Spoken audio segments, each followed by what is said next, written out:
बिस्मिल्लाहिर्रहमानिर्रहीम। अस्सलामु अलैकुम वरहमतुल्लाहि वबरकातुहू। आबिद राजी चैनल की तरफ से आज मैं आपको वो अमल बताऊंगा जिससे रसूलुल्लाह सल्लल्लाहु अलैहि वसल्लम ने फरमाया कि अर्श पर तुम्हारा तज़किरा होगा।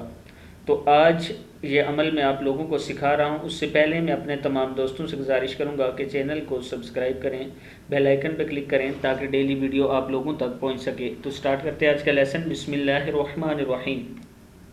हज़रत नुमान बिन बशीर रज़ियल्लाहु ताला अन्हा फरमाते हैं कि रसूलुल्लाह सल्लल्लाहु अलैहि वसल्लम ने इरशाद फरमाया, जिन चीज़ों से तुम अल्लाह ताला की बड़ाई बयान करते हो इनमें से हैं ये कलमात अर्श के चारों तरफ घूमते हैं। इनकी आवाज़ शहद की मक्खी की बिन बनाहट की तरह होती है। इस तरह ये कलमात अपने पढ़ने वाले का अल्लाह ताला की बारगाह में तज़किरा करते हैं। क्या तुम ये नहीं चाहते कि अल्लाह ताला की बारगाह में कोई तुम्हारा हमेशा तज़किरा करता रहे?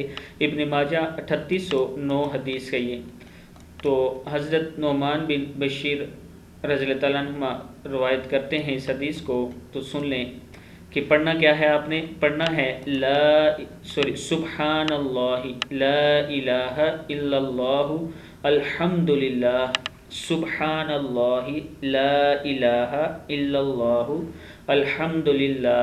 फिर पढ़ लें सुब्हानल्लाहि ला इलाहा इल्लल्लाहु अल्हम्दुलिल्लाह। इसको आपने दिन में तकरीबन 5 से 10 बार पढ़ लिया करें। इंशाअल्लाह आपको इसका बहुत ज़्यादा फ़ायदा होगा। अस्सलामु अलैकुम वरहमतुल्लाहि